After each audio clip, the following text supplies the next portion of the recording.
What's up, everybody? Welcome back to the Dripp Strick College Football Podcast. I'm your co-host Jacob with my other co-host Austin. Austin, how you doing, buddy? I'm doing good, man. How about you? I'm doing pretty good, and this past weekend of college football was very exciting. One of the more exciting weeks. A lot of really close games and stuff. We thought last week when we were doing the predictions and stuff, we thought this was just going to be a boring week. We had no idea what we were going to do for this podcast because we thought Yep. we were going to be talking about like one or two games. But we got a lot more to talk about. But first, we have a really interesting situation with the college football playoff. Tennessee got blown out by South Carolina. Mm. That leaves a playoff spot open because either Ohio State or Michigan, they play each other this coming week. Only one of those teams gets in, and it's whoever wins that game. So Yeah. it's going to be a very interesting situation. So I want to start off this episode by talking about who's going to get the fourth spot in the playoff. So we have Southern Cal, USC, Mm. LSU, Clemson, Alabama, and Oregon. Yeah, that's tough. It's going to be That's tough. LSU, if they didn't have to play Georgia in the SEC championship, I'd give it to them, but they have to, and Yeah. I feel like they will lose that game. Clemson, they're not a good enough team to be in the playoff. They've struggled against not great teams, and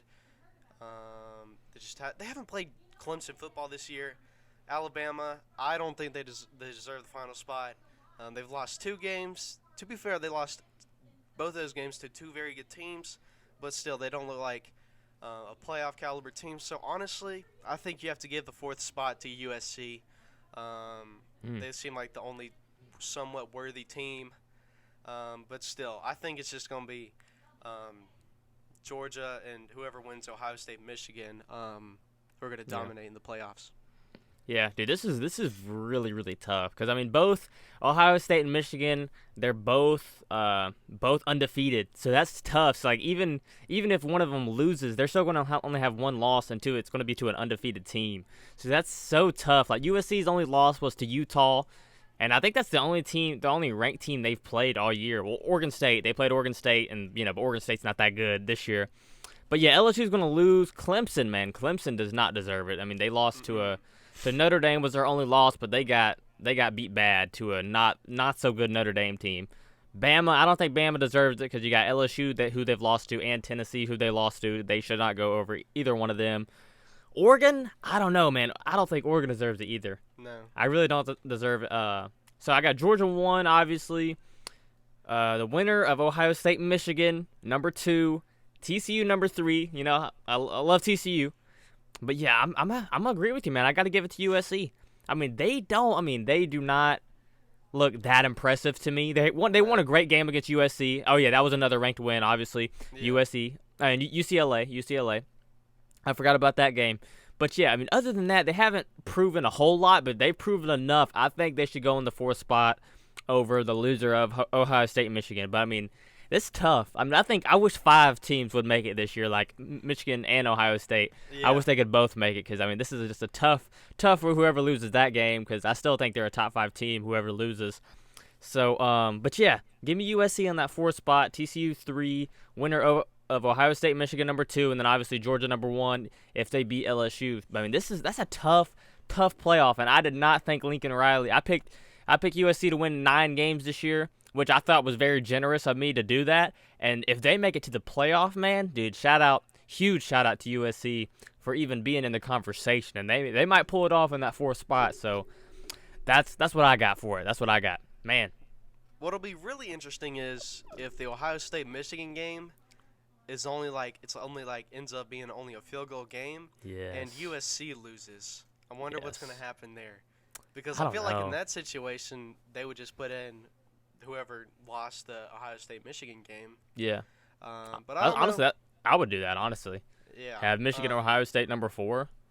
Yeah. I think that's what they should do. Because, I mean, they're only a 1-loss team. You can't put Oregon, who's lost 2 games, or you can't put Tennessee, who's lost 2 games, or LSU or Alabama. So, I mean, I'd put loser Michigan and Ohio State in there for sure if USC loses. Yeah. For sure. We're going to have to see how that plays out. But now we're just going to get into our normal recap, starting off with Yes, sir. Starting off with Georgia at Kentucky. Georgia did not play too well this weekend, honestly. I felt like they were sleeping on this Kentucky team. Will Levis,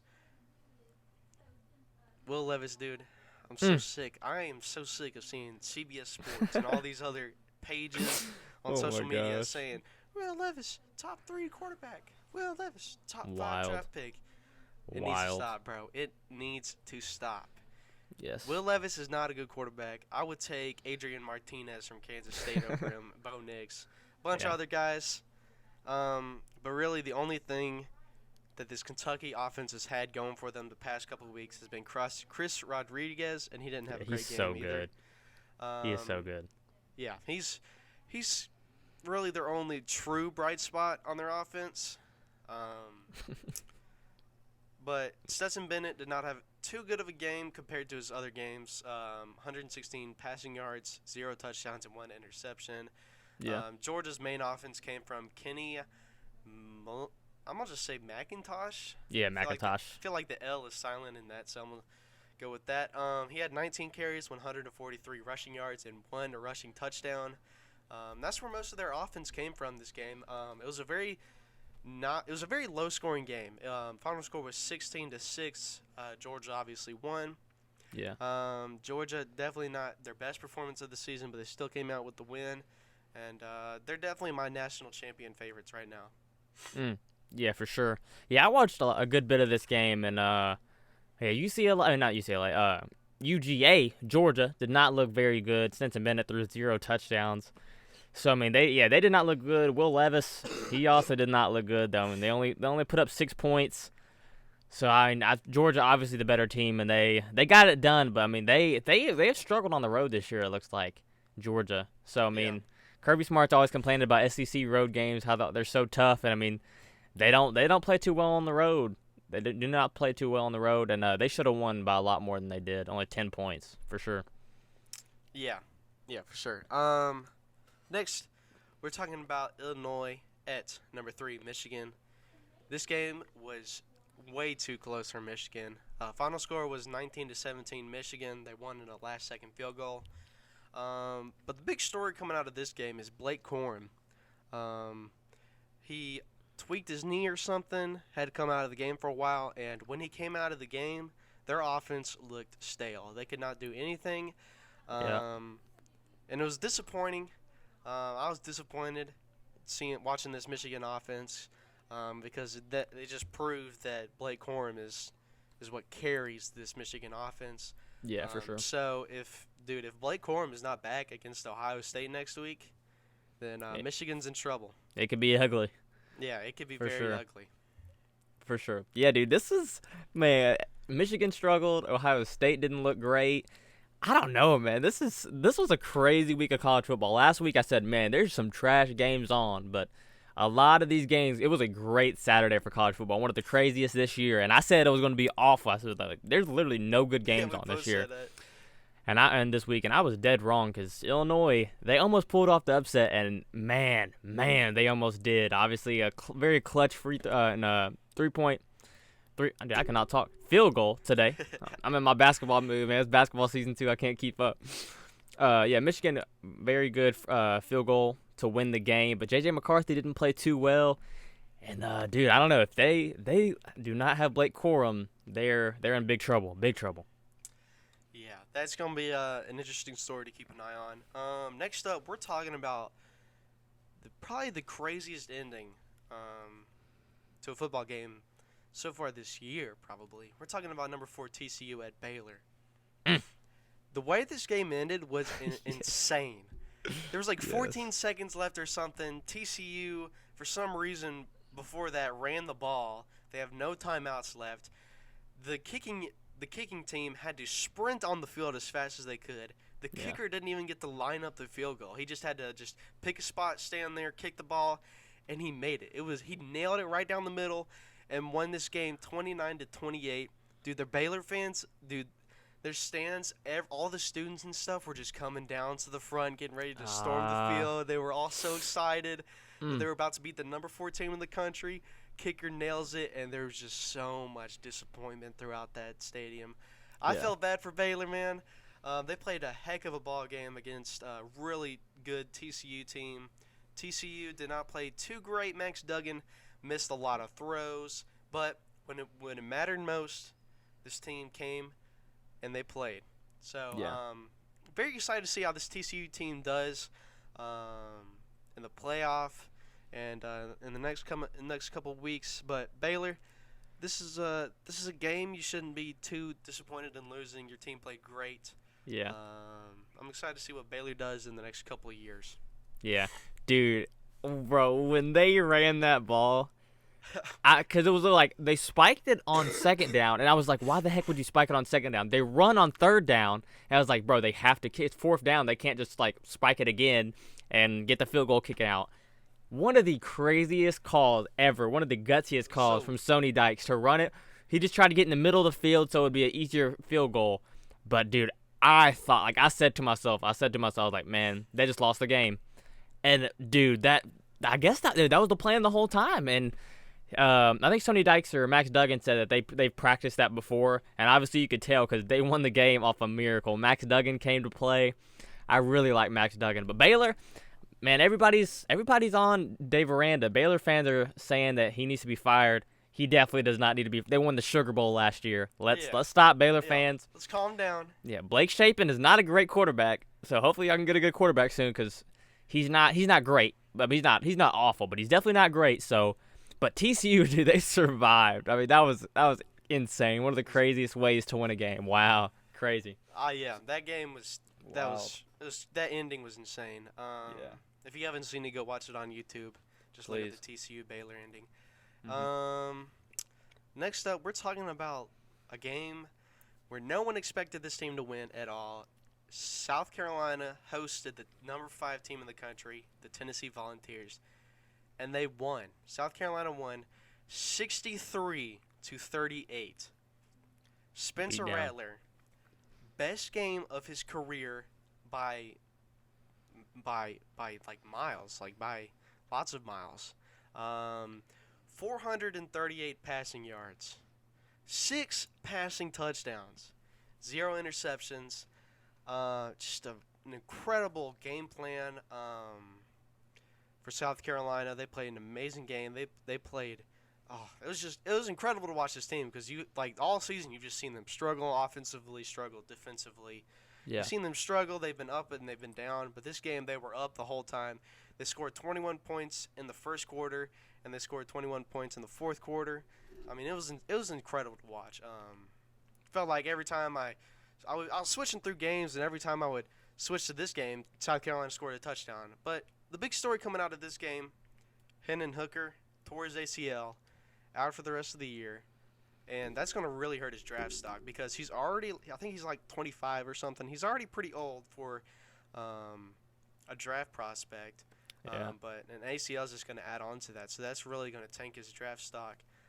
Feel really bad for him.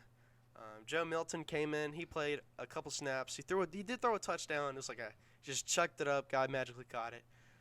But very disappointing end to the season for Tennessee. After having so much hope after beating Alabama, being the number 1 team in the country. Just a very disappointing end for them. Yeah, I mean, I hate to say it before I talk about the game, but I do want to say, man, Hendon Hooker, absolute fantastic season. He had one of the best seasons I've ever witnessed. Like how he brought up a Tennessee team who was not very good, and he beat Alabama. I mean, crazy. I think he scored like 52 points on Alabama. It was nuts. Yeah. And it was when Alabama was undefeated. So shout out to Hendon Hooker. I'm so sorry he has to go out like that. It really sucks because he's probably going to miss all of his rookie season.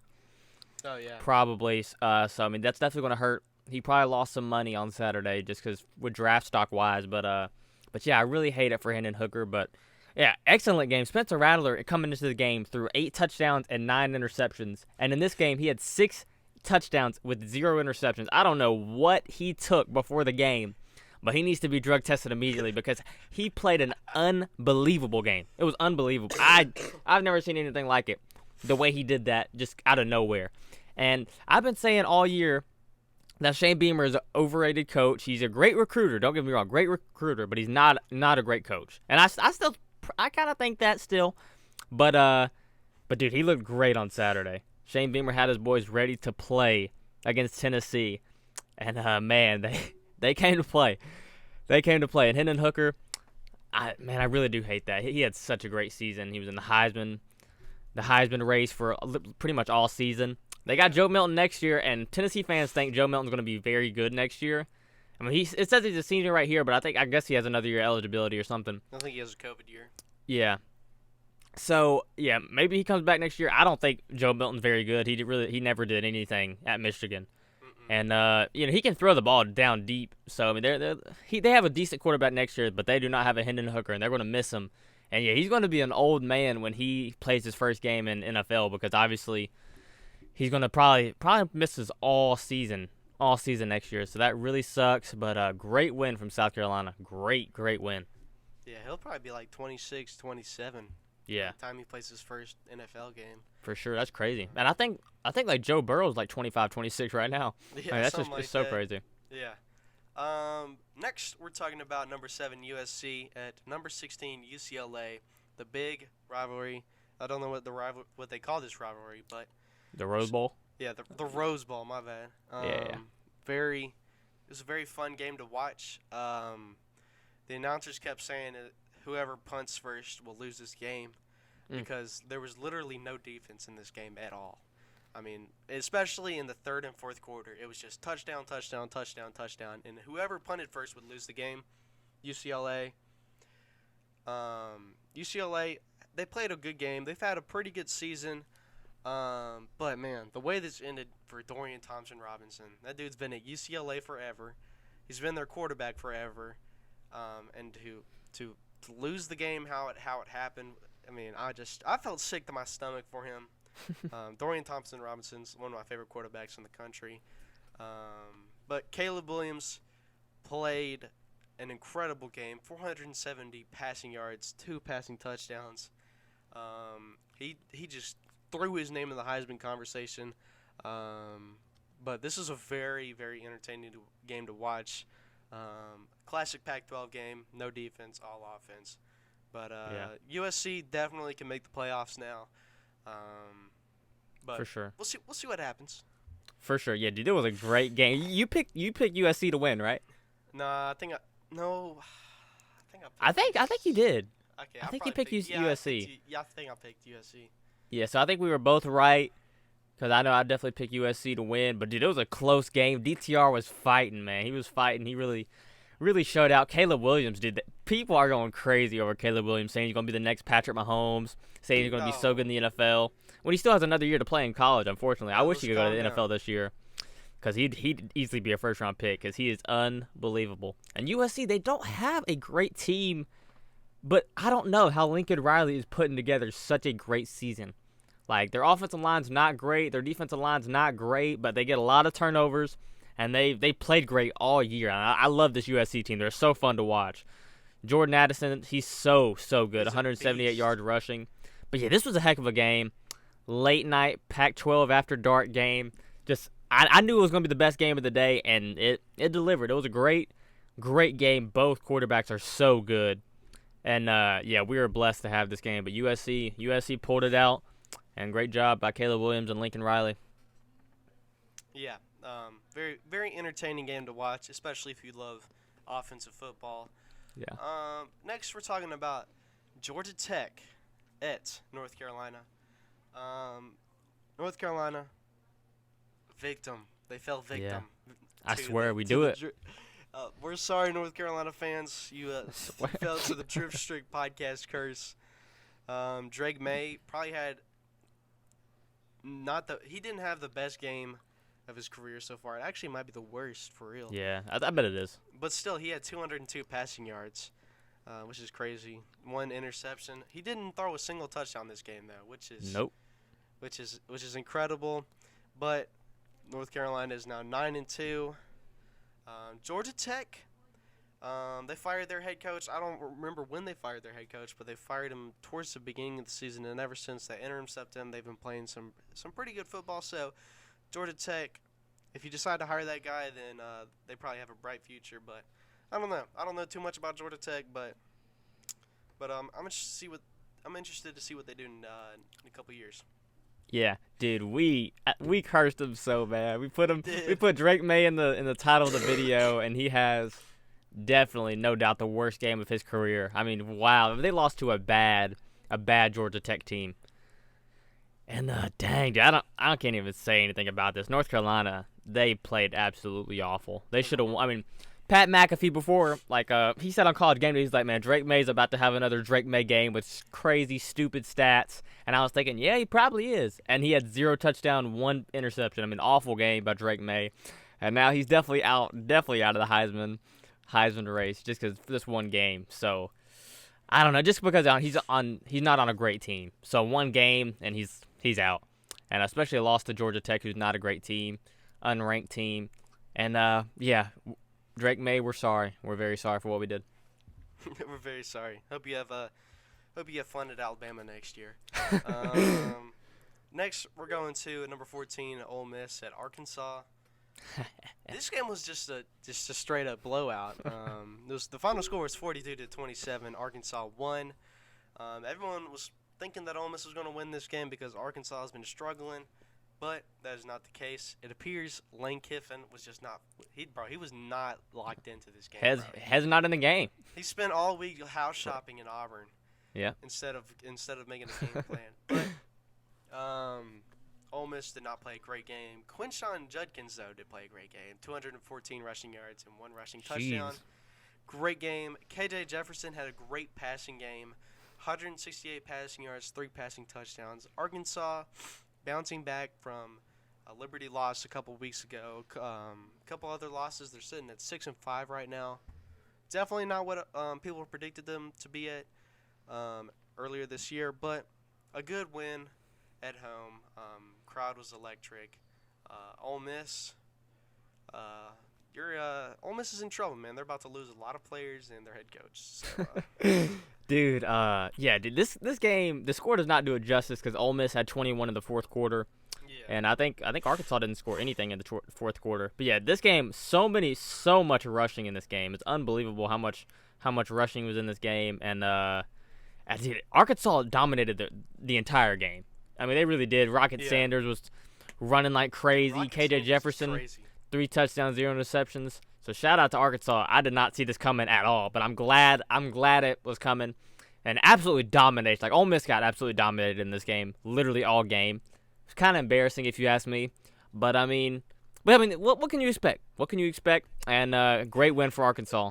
Great win for Arkansas. Yeah. Rocket Sanders needs to be in the talk for top 5 running backs in the country. That dude is crazy.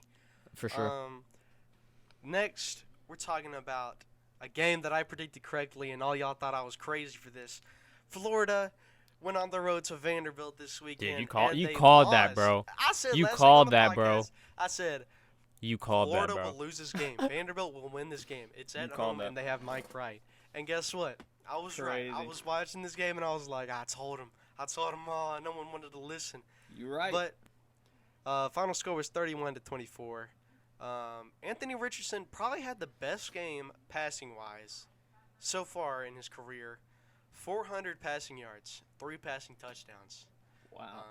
A great passing game from him. A lot of people at the beginning of the season were thinking that he was just going to be a run-only quarterback, and that in the NFL he was going to be like a wide receiver, a running back, not a quarterback. But he showed that he could do it through the air, too, this week. Mm-hmm. But to be fair, it's Vanderbilt. But very, very excited and proud of this Vanderbilt team for proving me right. And I will never pick against Vanderbilt ever again. Dude, what a game. I'm so glad for Vanderbilt. I mean, their coach has really turned that program around. Back-to-back SEC wins after not winning since October 2019. It's crazy. Shout out, man. Shout out to Mike Wright. Back-to-back wins for Mike Wright. They got Ray Davis, great running back. I mean, and dude, they figured it out, man. They figured it out, and hopefully they can keep building the program because I mean they're winning. They're winning. I cannot believe they beat Florida. I was so happy to see it. Obviously, I picked Florida because I like to be right, but I was dead wrong about this. You were right about this. I got to give it to you because Vanderbilt played a great game, but I'm glad I'm wrong, dude. I love Vanderbilt, especially when they get SEC wins, dude. It's so fun. It's so fun. So great for Vanderbilt. I'm so happy for them. Look, I'm just saying, if Vanderbilt had Mike Wright when they played Alabama, they would have won. I don't know about that one. I'm just saying.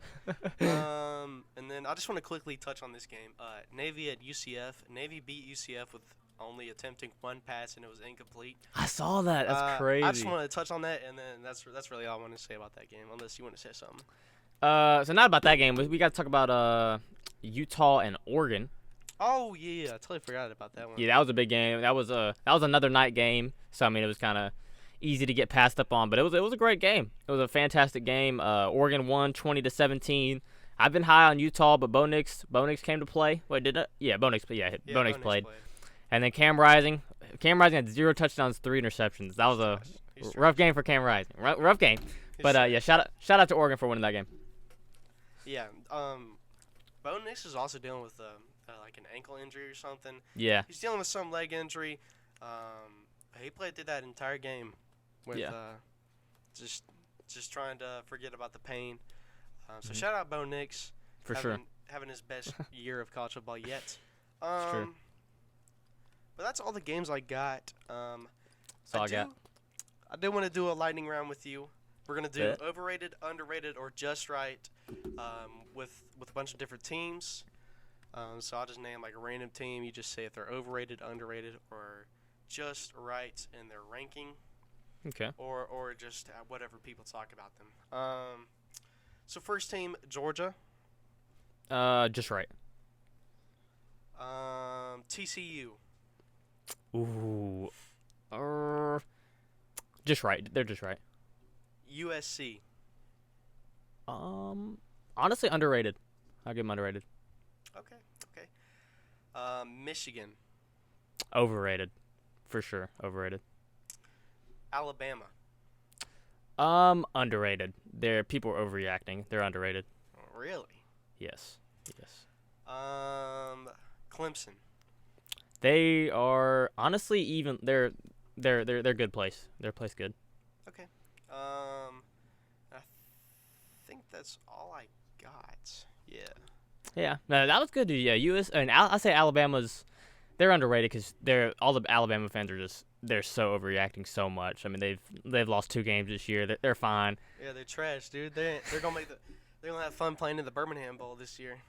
They're not going to the Birmingham Bowl. They're about to lose to Auburn this week, bro. Yo, who is going to the Birmingham Bowl? That's a great question.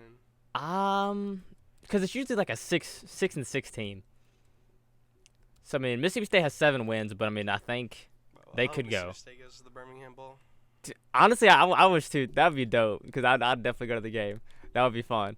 We gotta go regardless. Yeah, dude. Honestly, let's go regardless. Yeah. I think if Vandy wins on Saturday, they play Tennessee. If they beat Tennessee, I think they go because I think they have 5 wins. They will win that game. Could you imagine? Will win that game. Could you imagine? Yeah, we gotta go.